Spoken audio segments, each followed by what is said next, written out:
Vraiment inoubliable, ce 7 septembre 1906. L'histoire d'un jeune homme de 91 ans. C'était au printemps 1906. Sous la présidence du bon monsieur Fallières, Georges Clemenceau, ministre de l'Intérieur et Aristide Briand, ministre des Cultes, après des années de lutte religieuse, recherchaient des arrangements avec le pape et les évêques. Monsieur Monthose, maire de C, supportait de plus en plus mal les soucis endémiques que lui causaient les finances de la ville. Pensez donc, on voyait le fond des caisses, le receveur communal alertait la municipalité et on se sentait obligé d'augmenter les taxes d'octroi. Pour tout arranger, le gouvernement créait de nouveaux impôts et serrait la vis fiscale sur les successions jusqu'à 12 maximum. Pire, certains prophètes de mauvais augure envisageaient, mais sans y croire, un impôt sur les revenus personnels. Pourquoi pas assez? C'est dans ce contexte difficile de la belle époque, que fleurissait la mode des kiosques à musique. Les villes d'eau avaient commencé, les grandes villes se sentaient tenues d'en posséder un ou plusieurs. Pourquoi ces cités épiscopales, chef-lieu historique, 5e ville du département, n'aurait-elle pas son kiosque? Il fallait aussi une opération de prestige, d'autant qu'on devait inaugurer en septembre les nouvelles tribunes, élégantes et confortables, du champ de course de la Madeleine. Et puis monsieur Douanel, chef de musique poussait à la roue. L'alliance musicale était prospère et pleine de talent.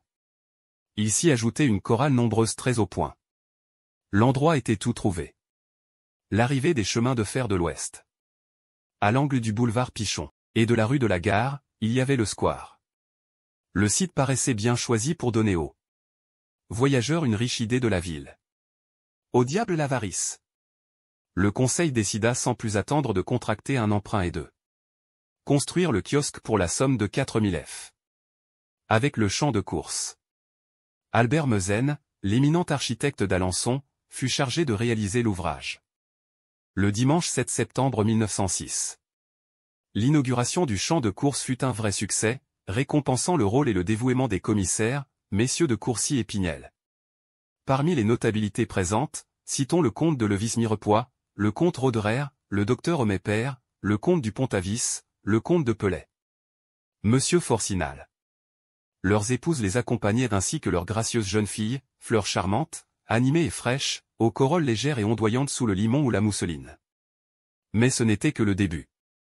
La soirée s'annonçait féerique. Dès 20h, une foule nombreuse, composée d'étrangers et de toute la population sagienne, se pressait au square de la gare débordant sur la place et les rues avoisinantes. La compagnie des chemins de fer de l'Ouest avait frété des trains spéciaux. Le kiosque brillait de tous ses becs de gaz. La municipalité avait fourni 250 lanternes vénitiennes rouges, pour lesquelles elle avait rasié toutes les épiceries, car il fallait trouver plus de 30 kg de bougies. C'est alors que l'Alliance musicale donna son triomphal concert, accompagné par les chœurs. La chorale comptait 26 chanteurs et 31 demoiselles pour exécuter un programme très soigné. Un triomphe mérité après la Marseillaise et ses 7 couplets, chantés debout et repris par la foule, il y eut des valses, une fantaisie pastorale, une marche œuvre du chef de musique, des chœurs bien enlevés. Ce fut aussi la première de la Eusagienne, cantate locale de circonstance en 6 couplets, suivie de Au revoiré. Merci. Le clou, longuement répété, devait enflamber le public, c'était le chœur des soldats de Faust, qui fut bissé. L'enthousiasme atteignait le délire. Sous les applaudissements prolongés, monsieur Douanel, modeste dans son bel uniforme, savourait un triomphe bien mérité. Après un brillant et très sonore feu d'artifice, la retraite au flambeau pouvait s'ébranler. Les musiciens et les personnalités précédaient la foule.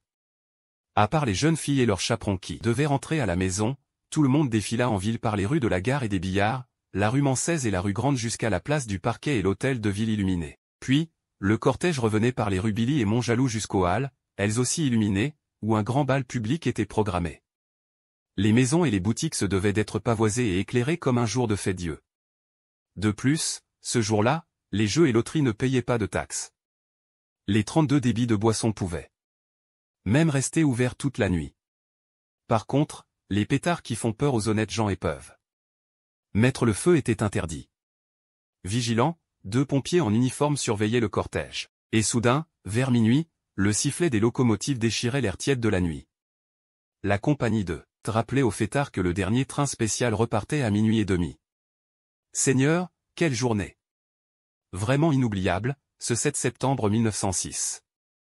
Texte extrait du bulletin municipal de C.